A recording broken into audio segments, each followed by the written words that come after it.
ادب نمبر 9، مرشد کی نشست گاہ پر نہ بیٹھے، اس کے مصلی پر پاؤں نہ رکھے۔ فائدہ، اس کی اصل حضرت سیدنا صدیق اکبر رضی اللہ عنہ کا عمل ہے۔ روایت سے ثابت ہے کہ نبی اکرم صلی اللہ علیہ وسلم جب خطبہ دینے کے لیے ممبر پر جلوہ افروز ہوتے تو تیسرے درجے پر کھڑے ہوتے تھے۔ 1 2 3 تو تیسرے درجے پر کھڑے ہوتے تھے۔ روایت سے ثابت ہے کہ نبی اکرم صلی اللہ علیہ وسلم جب خطبہ دینے کے لیے ممبر پر جلوہ افروز ہوتے تو تیسرے درجے پر کھڑے ہوتے تھے، جبکہ حضرت ابوبکر صدیق رضی اللہ عنہ اپنے دور خلافت میں خطبہ دینے کے لیے دوسرے درجے پر کھڑے ہوتے تھے۔ اس لیے اس پہ کھڑے نہیں ہوتے تھے کہ وہاں کون کھڑا ہوتا تھا؟ اللہ کے نبی صلی اللہ علیہ وسلم۔ یہ ازراہ ادب تھا۔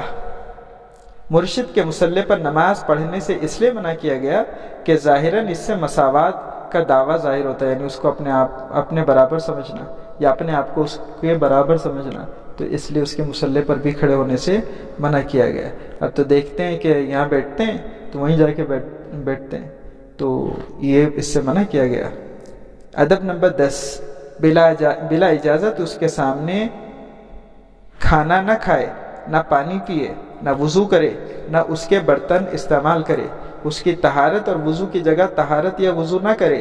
جو آداب شیخ کے روبرو بجا لاتا ہے وہی پیچھے بھی بجا لائے تاکہ اخلاص نصیب ہو، کہ سامنے تو کر رہا ہے اور ذرا آنکھ بچی تو آپ وہی کام کر رہے ہیں، تو جس طرح اس کے سامنے نہیں کرتے ہیں یہ کام، اسی طرح اس کے پیچھے بھی نہیں کرنا چاہیے۔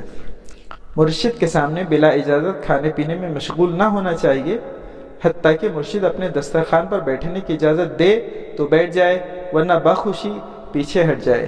مرشد کی نظر وہ کچھ دیکھ سکتی ہے جو سالک کی نظر نہیں دیکھ سکتی، تو اس لیے ان چیزوں کا بھی خیال رکھنا چاہیے۔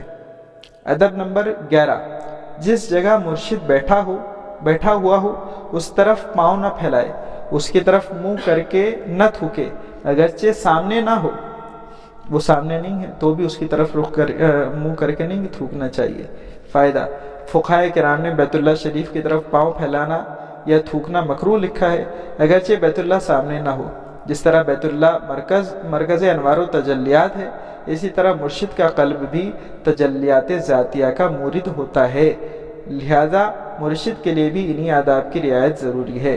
ابن ماجہ کی روایت ہے کہ حضرت ابن عباس رضی اللہ عنہما نے دیکھا نبی اکرم صلی اللہ علیہ وسلم نے ایک مرتبہ طواف کرنے کے بعد کعبۃ اللہ کی طرف اشارہ کرتے ہوئے فرمایا کہ بیت اللہ تیری حرمت بھی بہت زیادہ ہے، مگر مومن کی عزت بیت اللہ کی حرمت سے بھی زیادہ ہے۔